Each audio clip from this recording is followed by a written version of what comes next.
mo na yung wala nang ano yan. Yan naman. Pre, kuwasan ng corn beef. Kupig ko. Hindi pwede yan. Okay. So, good morning. So ngayon, ito yung plans ninyo sa barko. Mayroon pa sa doon 4 inches. Panin mo nga yun, Do, 4 inches. 4 inches na pipe. So sa barko, no? Ang pipe niyo doon sa barko is schedule, ano schedule? Schedule 40 lang, no? Schedule 40. Mayroong hydraulic doon na maliliit na pipe, pang hydraulic, yun yung schedule 80 or schedule 60. No? So ito na plants, anong size nito? Anong size? Ito yung 8. Anong 8? 6 inches. So ilang ano yan? Sa 6 inches, ilang millimeter yan? Kuhanin yung metrosan doon. Hirang, metrosan. Metrosan. Ito, hindi kina-try. So kung kagano, walang cellphone. 6.25. No? So 6 inches ang pipe. So ito na pipe, hindi ito yung sa barko ninyo. Yung kagaya noon, nandyan pa pa may maiksi ba na naputol dyan? Wala. Ipos, sir. Ipos. Ano ba yan dyan? Mabigat ba yan? Taas yan, sir. O dalhin mo dito, ipatong lang. Ipatong. Kasi yan yung pipe ninyo sa barko. Yun yung pipe ninyo sa barko. Okay. Ano malinis ito dito? Malinis.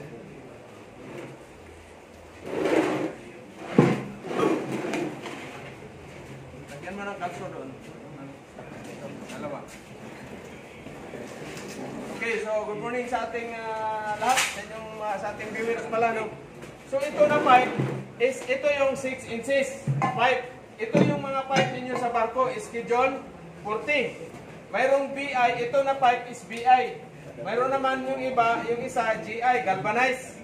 Ha? So ano to na ano, mayroong dugtungan, wala. Seamless, wala. Kaya ilaman mo nga, seamless. Ha? Seamless. Ilaman mo nga. Kasi dalawang klase, may seamless at saka di-seamless. So pag seamless, ibig sabihin walang dugtungan. Ha? Dugtungan. Okay, seamless ito pala. So ito, 6 inches pipe. Bakit kailangan alam ninyo yung diameter or sizes ng pipe? Siyempre, kayo man mag-request. 6 inches. So 150 millimeter. No? So pag nagsukat kayo ng pipe, saan nyo? Outside o inside? Outside. Outside. Inside.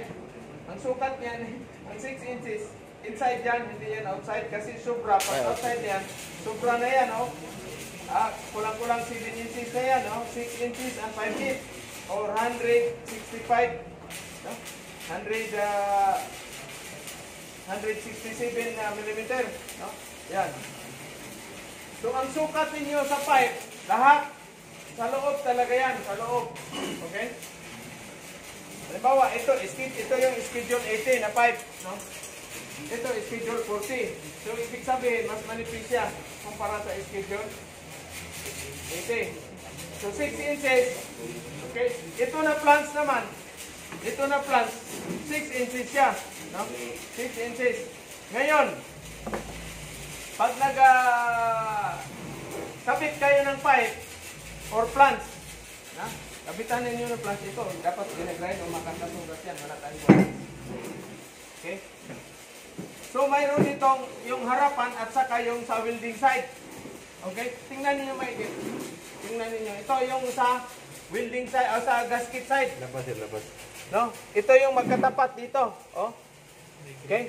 Parang mayroon siyang mga kasi sa gasket 'yan. Yung welding side malinis. Ito, malinis. Okay? So siyempre pag ikabit mo 'yan diyan, kabit mo 'yan. So kalahati dapat itong pipe hanggang dito sa kalahati.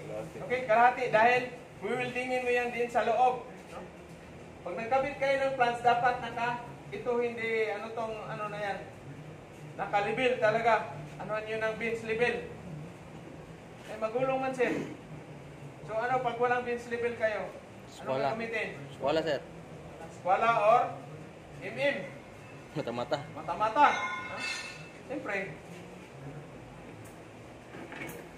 Wala man kayong wala kayong, ang tawag niyan, eskwela dahil tinapo na ni Peter dahil guided sa iyo dahil noong nakaraang, tawag niyan, nagrelibuhan kayo, astig yung dating mo, tinapo ni Peter yung, yung level bar at saka yung eskwela. Wala kang naabutan ngayon dahil, so yan, makikita mo na yan dyan, okay? Makikita mo na yung pinaka na yan, kung naka 90 degrees ba yan siya. Naka-basic, wala kayong wala na kayong base level, wala na kayong eskwela. Mata na. So, markiran mo na lang yan, mata-mata mo na, di ba? Gamitin mo na yung mahiwagang welding rod. Okay, so pag taking mo dito ngayon, kalahati na yan, ganyan. Takingan mo na siya ng konti, no? Taking mo dito, pak. Taking mo yan dyan. So, eskwala mo na ngayon, no? Eskwala mo na siya. Pag wala kang eskwala, anong gagawin mo? Di ba sa barko mayroong mga steel plate na or yero na naka na yan. So, itong kanto, yan yung naka 90 degrees yan. Oh, yung plywood. Yung plywood, di ba? Naka 90 degrees yan. So, kukuha kayo ng pattern. Pero wala namang barko na mayroon talagang eskwala yan. Manghiram kayo kay Buson pag walang wala kang eskwala. So, black iron pipe, no? Ito naman ang ang bolt dito ikakabit. Kaya, anong bolt? Anong laki? 22. Ha? M? Ano yung 24? M20. No? M20. Malaki masyado yung M24. M20. So, ano ang yabi niyang M20? Kailangan pala, na sila Sir Fred, sa mga, rin, sa mga bolt sizes, no? So, 30. Ha? 30, M20 na bolt, yabi ninyo is 30. Okay? Combination wrench or back wrench. No? So, ito yung BI pipe. Mag-request kayo BI pipe at saka GI, galvanized. Simula sa 25 mm up to 200. Ibig sabihin, mas malaki. Titingnan nyo muna yung mga pipe. Kaya pag sampa nyo sa barko, tingnan nyo yung mga sizes sa pipe. Ano yung pinakamalaking pipe? So, yun yung kuhanan nyo ng request. Diba, 6 inches lang pinakamalaki ng line sa, si water line. No? 8 inches, medyo malaki-laki na yun. No? So, ano naman ang outside diameter ng 6 inches kaya? Ilan? Outside. Ayan, no? So, yan yung 170. So, ibig sabihin, 10 mm yung thickness nito. No? 10 mm. No? Ayan, no? Meron konting clearance yan.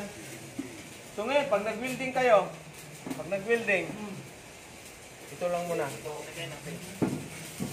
So, ito yung welding side, ha? Mamaya, mag-welding kayo, ano nyo doon sa, ang tawag niyan? Sa gasket side. Kailangan dito sa welding area, no? Kaya hindi pumasok. Okay? So yan. Ay ngayon nakalapat man yan ng doon. Nakalapat man ang kuha ka ng nut, tatlong nut doon. Yung na nut. Nandun, tatlong nut. Yan yung ikakalan nyo dito. Dito para mayroon siyang gap, no? Mayroong gap. Lagyan nyo ng dito. Nut or nut lang naman talagang dyan or steel plate or flat bar na dyan. So yan. So lagyan nyo ng clearance. Okay? Kasi bukas magdidemo tayo ng welding ng plants to pipe. Okay? So yan, may clearance na yan doon. So pag tacking mo dito, tacking ka dyan, apat. No? Siyempre, pag magbago kayo, fabricate ba? Pero pag may yung mga luma na pipe, mayroon na yung doon, gawin mo na siya ng pattern. So ngayon, let's say, papalitan mo yung pipe. Ito na pipe. So ito na yung pattern mo na plants. Kukuha ka na isang plants, dalawa mo na siyang magdikit mo na ngayon. Dikit mo na siya. Okay? 4 na bolt. 1, 2, 3, 4. So, yan mo na ngayon. Ibobolt na mo na ngayon. So, itong isang kinabit mo, halimbawa ito yung pipe, nakakabit dito yung pipe dito sa plants. Ito yun. So, ito yung pattern mo. Ito yung guide. No? Guide, itataking mo ito sa flooring. Itong dito. Itaking mo. Huwag mo sa loob taking dito. Taking mo yan. Brisingan mo dito. Brisingan mo dyan. Brisingan mo dito. Huwag kagaya yung kaisa natin na dito ha. Kasamahan natin. Ha? Taking mo dito. Lagyan bracing dyan, angle bar or pipe, tapos dito bracing, welding mo sa flooring. So ito na yung magiging pattern mo. Pagtanggal mo yan, nandyan na yan, nakatayo na yan dyan. Okay? Kailangan, talaga, tibayan mo to kasi pag gumalaw ito, madidisalign na doon sa mo. Madisalign, pag disalign, wala na yan, mag-leaking na yan. So malaking trabaho. No? Lalo na pag nasa tanker kayo, paano yan? Paano mo ngayon yan gagawin na hindi ka pwede mag-pick up doon sa deck? Sasabog yung barko ninyo. So kailangan, weldingan mo, tibayan mo yan, welding mo, itapat mo dito sa walang yan, walang butas. Welding mo yan dyan, tacking mo na dito, tacking dyan, yung pipe, or angle bar, bracing mo dyan, tapos dito naman, lagyan mo na ng bracing dyan. Siguraduhin ninyo na hindi makagalaw itong pattern ninyo kasi pag makagalaw yung pattern, wala na, tapos na. No? So itong mga pipe, mayroong correspondence na mga pressure yan. No? Bawat pipe, bawat diameter. No? Okay? So siyempre, pag malaki yung ninyo, pag mga ganito na yung ninyo, we will ding it. Pag may kayo, request kayo ng 4 mm na na welding rod, 70-18, 4 mm. Para isang lang yan, isang pasadahan lang. Kasi pag 2 mm itong plate nito, wala. Papatong ka pa, layer ka pa. Pero pag yung 4 mm, isang pasada mo lang yan. No? Isang pasada. Tapos sa loob na naman. So ngayon, pag dito na, ka na dyan. So ngayon naman, siyempre mahaba masyado yung pipe. Mahaba. So ngayon, ang gagawin mo, pwede mo siyang i-welding, ilagay mo yung mo dito, ground, ida-downhill mo. Paikutin mo yan. Ha? Pwede mong paikutin. Ha? Para hindi siya uumpok dito sa loob. Bakit kailangan hinangin sa loob, sir? Kasi pag hindi niyo hinangin sa loob, unang kakainin ng kalawang yan. Hindi pa tapos yung kontrata mo, naka 5 months ka pa lang, wala na. Butas na naman, tulo na naman. Kaya hinangin niyo sa loob. Pag nagkabit kayo, huwag niyo kalimutan yung gasket. Rubber gasket or yung garlock na gasket. Kayo rin ang mag-design, kayo mag-fit up, kayo mag-QC, kayo magkakabit, kayo magpintura. Kayo ikaw na mag-design, ikaw na mag-building, ikaw mag-fit up, ikaw pa magkabit, ikaw pa magpintura. Yan ang trabaho ng fitter sa barko.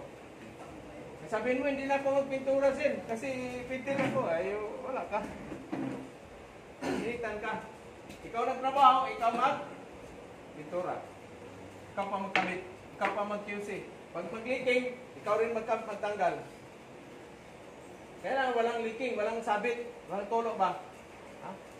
Kasi pag yan, leaking yung hinang mo, paano natin paano natin ma-sure na walang leak? Ano gagawin natin? Pressure test, electist. So ngayon, itong ganito na magawa kayo ng blind plants. Dalawa, halimbawa, may plate, blind. Okay? So ngayon, may blind plants kayo, may valvula dito, may pressure gauge. Sa kabila naman, blind plants. Saksakan ninyo ng hangin. Ihangin ba? Pressurize yung linya, yung pipe. Tapos isprehan mo ng liquid soap yung na yan para makikita mo yung hinang mo. Kung pag may magbubble siya, ibig sabihin mayroong leak. Kung ilang bar yung mo, halimbawa 5 bar or 6 bar. No? Tapos may valvula yung ninyo, magawa kayo ng pang-leak test, pressure test na na mayroong gauge. No? So sigurado ka na walang sabit, walang leak bago mo ikabit. Kasi malaki yung pipe, BLCC, nandoon sa 200 meters yung haba ng barko, buhat-buhat niyo yan. Tapos hindi mo pini-pressure test. Leaking, balik na naman sa workshop, yung sa engine room. Mahirap ipasok, mataas. taas yung pipe, mahirap kayo magpasikot-sikot sa pipe. Kaya para sigurado, i-pressure test ninyo yung linyada. Walang sabit yan. Ha? Tama ba? Sumar? Adjunas? Okay, ito yung plants. Ha? Plants. Mayroong mga ibang klaseng plants yung may liig, may neck. Building neck po. Oh, building neck. Ito, ililinis nyo muna. Ay, gagrind. Yung pang-grind nyo ito, yung mayroong parang sandpaper, para talaga yan. Ha? Dito. Kasi pag diretsuin mo yung hinang yan, wala. Porosity ang abot mo dyan. Basta mga high pressure na gagamit kayo, 70-18 talaga yung ninyo, electrode. 70-18, nyo muna, ang tawag nito? Preheat. Ubin. Oven. Ha, i-oven niyo muna yung electrode. Kasi sa dagat, mayroong nagmo-moist man yung mga electrode natin. Kaya mayroon kayong electrode oven. Yung parang subong, doon mo isaksak yung building rod mo. Ngayon sir, pag walang oven, itaking ka niyan, i-preheat mo, tapos tanggalin mo. Iinit na yung electrode. Diba?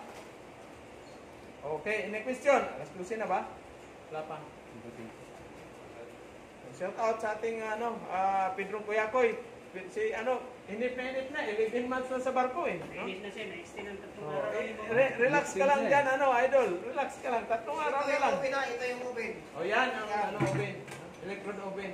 Saksak niya na electrode dyan. Papasok. Madali, saksak niya electrode. Yung mga 70-18 lang. Yung 70-18 na natin. 70-18 na building rod. Mga 20 minutes, mainit-init na yun. Mayroon talaga ito sa barko. Meron yan, electrode oven. Kung wala, mag-request kayo sa unitor. Pero sa unitor, iba yung square na gano'n, no? Square siya. Okay? Kung may katanungan, ano pa? Anong natin? Ano pang katanungan? Wala. Ibig sabihin, ready na kayo sa pag-welding ng plants. Bukas, kayo, welding ng mag-prepare ka ng yung hindi pa yung patapos na. Ito, si Tom, ito. Ito, kayo, plants to pipe, ha? Mag-cutting kayo ito, Yan sa kaba. Yan ang kaba. Cutting. Ilang plants pa natin dyan? Malaki. Dalawa lang? Dalawa? Tatlo? Okay. So, mag-welding kayo ng plants to pipe para at least may experience ninyo. Mamaya or bukas umaga tayo, no? Okay? So, thank you sa ating viewer, subscriber. Okay, pakibalik na doon ko sa itaas.